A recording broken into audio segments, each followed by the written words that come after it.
আল্লাহ রাসূল সাল্লাল্লাহু আলাইহি সাল্লাম আপনারা জানেন 16 লক্ষ সাহাবী, কোন কোন ঘটনার মধ্যে লিখছেন 1,24,000 বা তার থেকে কিছু কম বেশি সাহাবাকে নিয়ে আল্লাহ রাসূল সাল্লাল্লাহু আলাইহি সাল্লাম হজ করতে যান। আল্লাহ রাসূল সাল্লাল্লাহু আলাইহি সাল্লাম সমস্ত সাহাবাদেরকে নিয়ে হজ করেন।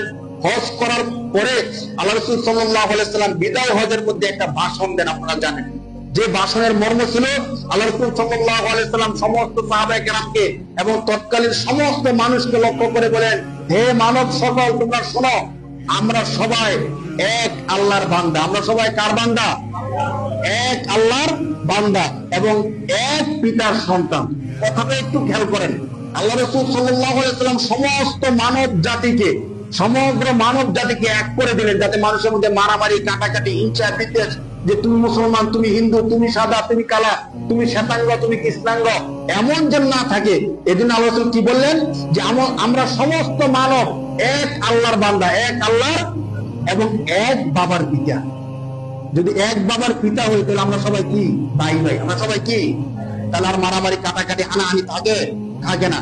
আল্লাহ রাসূল সাল্লাল্লাহু আলাইহি ওয়াসাল্লাম বলেন, শোনো, কোন আরবের উপর আজমের এবং আজমের উপর আরবের কোন শ্রেষ্ঠত্ব নাই।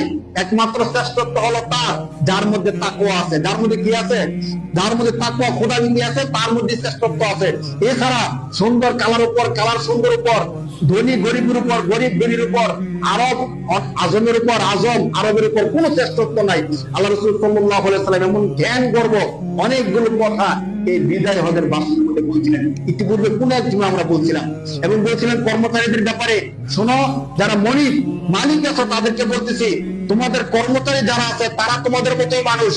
আল্লাহ তোমাদের অধীনস্থ করতেন, তোমরা যা খাইবা কর্মচারীদেরকে তা খাওয়াইবা, তোমরা যা পড়বা কর্মচারীদেরকে তাই পড়তে দিবা। সুবহানাল্লাহ।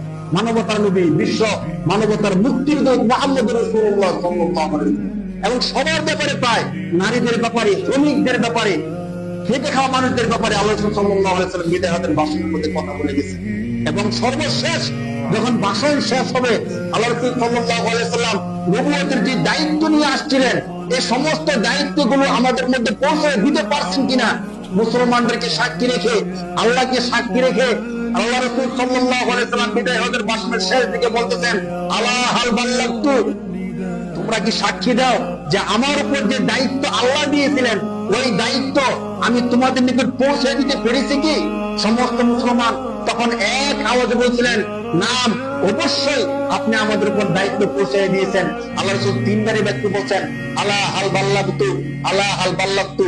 যখন সবাই বলছে, হ্যাঁ নবী, অবশ্যই আপনি আপনার দায়িত্ব আমাদেরকে পৌঁছে দিয়েছেন, আমাদেরকে বুঝাই দিয়েছেন, তখন নবীজি সর্বশেষ বললেন, আল্লাহুম্মা শাহাদ, আল্লাহুম্মা শাহাদ, আল্লাহুম্মা শাহাদ। হে আল্লাহ, আপনি সাক্ষী থাকেন, আমার উপর যে দায়িত্ব আপনি দিয়েছিলেন ওই দায়িত্ব আমি আপনার বান্দাদের নিকট পৌঁছে দিয়েছি। সুবহানাল্লাহ। আল্লাহ রাসূল সমস্ত মুসলমানদের থেকে জবানবন্দি নিয়ে আল্লাহকে সাক্ষী রেখে এই দায়িত্ব সবার মাঝে দিয়ে গিয়েছিলেন। আল্লাহ রাসূল বলছিলেন, বাল্লিগু আন্নী ওয়ালাউ আয়া, শোনো, আজকের পরে আমি যদি দুনিয়া থেকে চলে যাই, আমার পরে আর কোন নবী আসবে না, আমার পরে আর কোন নবী আসবে না। আগে তো নবী একজন আসতো, এরপরে আবার নবী আসতো, কিন্তু আমার পরে মা কানা মুহাম্মাদুন আবা আহাদিন মির রিজালিকুম ওয়ালাকিন রাসূলুল্লাহি ওয়া খাতামান নাবিয়্যিন। এই নবী হলো খাতামুন নবী, সর্বশেষ নবী। এই নবীর পরে লা নাবিয়্যা বাদি, আনা খাতামুন নবী লা নাবিয়্যা বাদি, আমি হলাম শেষ নবী, আমার পরে আর কোন নবী আসবে না। অতএব আমার থেকে যে শব্দগুলো তোমরা শুনছো, যা তোমরা বুঝছো, যা তোমরা শিখছো, তোমাদের দায়িত্ব হবে এগুলো মানুষের মাঝে পৌঁছে। এখন আমরা যারা আছি, শুধু আল্লাহ রাসূল এই হাদিসের মধ্যে শুধু আলেমদেরকে বলেন নাই, বিশেষভাবে আলেমরা তো পৌঁছে দিবে নবীর দায়িত্ব, বাকি সমস্ত মুসলমানদের উপর আল্লাহ রাসূল দায়িত্ব দিয়ে গেছেন যে তুমি যতটুকু জানো ততটুকু আরেকজনকে শিখিয়ে দাও। আপনি শুধু একটা সূরা ফাতিহা জানেন, এই সূরা ফাতিহা একজনকে মুখস্থ করায় দেন। আপনি সুবহানাল্লাহ শুদ্ধ হয়ে পড়তে পারেন, এটা একজনকে শিখিয়ে দেন। একটা আমল শিখছেন, ধরেন কোন আলেম থেকে একটা ফজিলত শিখছেন, এই ফজিলত আরেকজনকে শিখিয়ে দেন না ভাই। শিখিয়ে দিলে কি হবে? আপনি ধরেন সূরা ফাতিহা কোন একটা শিশুকে, কোন একটা বাচ্চাকে একটা সূরা ফাতিহা শিখিয়ে দিলেন, বা কোন একজন ব্যক্তিকে, আপনার বন্ধুকে সূরা ফাতিহা শিখিয়ে দিলেন, সে যত জীবন সূরা ফাতিহা পড়বে এবং যাদেরকে সে আবার শিখাবে সবার সওয়াবের অংশ আপনার আমলনামার মধ্যে চলে আসবে। সুবহানাল্লাহ। এই জন্য ওই দিন একটা কথা আমি পড়লাম, খুব ভালো লাগছে আমার কাছে, যে সন্তান যখন ছোট্ট থাকে, ওই ছোট্ট সন্তানের প্রাথমিক যে সূরাগুলো আছে, অন্তত সূরা ফাতিহা, সূরা ইখলাস, এগুলো যেন বাবা এবং মা মিলে শিখিয়ে দেয়। তাহলে কি হবে? এই সন্তান সারা জীবন সূরা ফাতিহা পড়বে এবং বাবা মার আমল নামার মধ্যে ওই আমল যেতে থাকবে। সুবহানাল্লাহ। আমরা কিন্তু সন্তানকে পড়াই না, মনে করি সূরা ফাতিহা হুজুর পড়াই, মাদ্রাসায় দিয়ে দিব, মাদ্রাসার হুজুর পড়াই দিবে। আর মাদ্রাসার হুজুর তো কোরআন হাদিস এগুলো শিখাবে। অন্তত প্রাথমিক যে সূরাটা আছে, সূরা ফাতিহাটা, অন্তত সূরা ইখলাসটা আমি আমার সন্তানকে, ছোট্ট সন্তান তো, তাকে শিখিয়ে দিই। আপনারা এই কাজটা করবেন এখন থেকে। আপনাদের যদি সন্তানদেরকে সুযোগ হয় নাই, ধরেন নাতি আছে তো, বাতিজা আছে, বা ছোট্ট সন্তান যদি পান, তাকে সুন্দর করে শিখিয়ে দিবেন। হবে কি? এই সন্তান সারা জীবন সূরা ফাতিহা পড়বে, আর সারা জীবন এই সূরা ফাতিহার সওয়াব আপনার আমলের মধ্যে যেতে থাকবে। সুবহানাল্লাহ। আল্লাহ তাআলা দায়িত্ব দিয়ে মক্কা থেকে মদিনায় চলে আসলেন। মদিনায় চলে আসার পরে কিছুদিন পরে রাসূল সাল্লাল্লাহু আলাইহি ওয়াসাল্লাম অসুস্থ হয়ে পড়লেন। এই অসুস্থতাই রাসূল সাল্লাল্লাহু আলাইহি ওয়াসাল্লাম দুনিয়া থেকে চলে যাওয়ার কারণ হয়।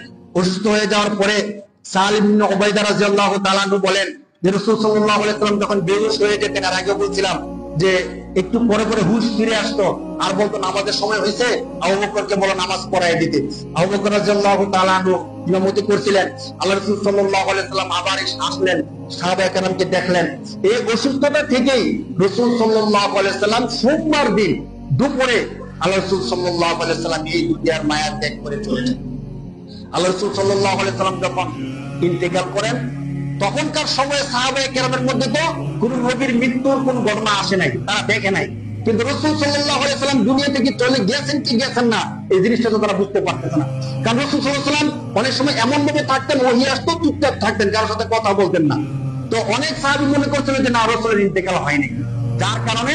আর সাহাবায়ে কেরাম তো নিজের জীবন থেকে নবীকে অনেক বেশি ভালোবাসতেন, মানে রাসূল ছাড়া তারা কিচ্ছু বুঝতেন না।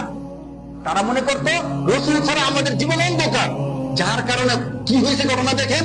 উমর রাদিয়াল্লাহু তাআলা আনহু যখন অন্য সাহাবারা বলা শুরু করতে যে আল্লাহ রাসূল ইন্তেকাল করে গেছেন, তখন উমর রাদিয়াল্লাহু তাআলা আনহু রাগ হয়ে গেছেন, তার মেধা শক্তি চলে গেছে।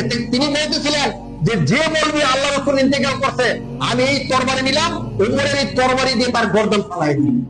ভয়ঙ্কর পরিস্থিতি চলে আসছে। আবু বকর রাদিয়াল্লাহু তাআলা আনহু মসজিদের মধ্যে কান্নারত অবস্থায় ছিলেন। সালিম রাদিয়াল্লাহু তাআলা আনহু আবু বকর রাদিয়াল্লাহু তাআলার কাছে গেলেন, কান্নাকাটি করতেছিলেন। আবু বকর রাদিয়াল্লাহু তাআলা আনহু বললেন, কি ব্যাপার, রাসূল কি ইন্তেকাল করে ফেলেছেন? তখন সালিম রাদিয়াল্লাহু তাআলা আনহু কান্না করতেছিলেন আর বললেন যে ওমর রাদিয়াল্লাহু তাআলা আনহু এমন কথা বলতেছে যে কেউ যদি বলে রাসূল ইন্তেকাল করছেন, তাহলে তার গর্দন ফালাই দিন। আবু বকর রাদিয়াল্লাহু তাআলা আনহু আসলেন। আল্লাহ রাসূল সাল্লাল্লাহু আলাইহি ওয়াসাল্লাম এর শরীর চাদর মোবারক দিয়ে ঢাকা ছিল, চাদরটা সরাইলেন এবং রাসূল সাল্লাল্লাহু আলাইহি ওয়াসাল্লামকে চুমু দিলেন। চুমু দেওয়ার পরে তিনি টের পাইলেন যে রাসূল সাল্লাল্লাহু আলাইহি ওয়াসাল্লাম ইন্তেকাল করে গেছেন, আর তিনি দুনিয়ার বুকে নাই। আবু বকর রাদিয়াল্লাহু তাআলা কান্না শুরু করে দিলেন। কারণ রাসূল সাল্লাল্লাহু আলাইহি ওয়াসাল্লামের ইন্তেকালটা এত কঠিন ছিল মুসলমানদের জন্য। তখনকার সময়ে রাসূলের ইন্তেকালটাকে মেনে নেওয়া সম্ভব ছিল বলেন? কারণ আল্লাহ রাসূল সাল্লাল্লাহু আলাইহি ওয়াসাল্লামের ব্যাপার বলেছিলাম না যে তার চেহারা এত মায়াময় ছিল, এত ভয়াময় ছিল যে রাসূলের চেহারা দেখে সবকিছু ভুলে যেত। সুবহানাল্লাহ। এমন নবীর মৃত্যু কেউ মেনে নিতে বলেন? কিন্তু আবু বকর রাদিয়াল্লাহু তাআলা সত্য না থাকেন, তাহলে তার উপায় নেই। আবু বকর রাদিয়াল্লাহু তাআলা তখন তিনি সত্য ছিলেন, যার কারণে মুসলমানদের মধ্যে বিভেদ সৃষ্টি হওয়ার যে সিস্টেমগুলো ছিল, রাসূল সাল্লাল্লাহু আলাইহি ওয়াসাল্লামের মৃত্যুর মধ্যে অনেকগুলো ইতিহাস আছে, আমরা সংক্ষিপ্ত বলার চেষ্টা করব ইনশাআল্লাহ। আবু বকর রাদিয়াল্লাহু তাআলা সত্য থাকার কারণে ওই বিভেদগুলো সৃষ্টি হয়নি। কিন্তু আল্লাহ রাসূল সাল্লাল্লাহু আলাইহি ওয়াসাল্লাম সোমবার দিনই দুনিয়া থেকে বিদায় নিয়েছিলেন। আল্লাহ রাসূল সাল্লাল্লাহু আলাইহি ওয়াসাল্লাম বিদায় নেওয়ার পরে সোমবার দিন, মঙ্গলবার দিন এভাবে ছিল, গোসল করানো হয়, কাপড় পরানো হয়।